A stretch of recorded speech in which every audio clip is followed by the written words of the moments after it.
Elf Baron Raya D2 modelini tanıtacağım bugün sizlere. Blueberry Raspberry aromalı.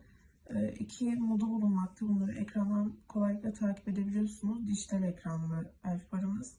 20.000 çekim ve 14.000 çekim oluyor. Bu iki moddan oluştuğu için. Smooth ve Turbo modu var. Dediğim gibi Smooth modu kullanırsanız daha az duman tüketmiş olacağınız için 20.000 çekim olmuş oluyor. Turbo'da daha çok duman ve likit harcayacağınız için 14.000 çekim oluyor. Type-C seçenekli şarjı olmakta. Altlardan da hem kapatıp açıp hem de modlarını ayarlayabiliyorsunuz. Bir tık yaptığımızda Smooth modu, diğeriyle de Turbo modu. Likit ve şarj ekranda zaten gayet belli bir şekilde gözükmekte. Boyutu da bu şekilde.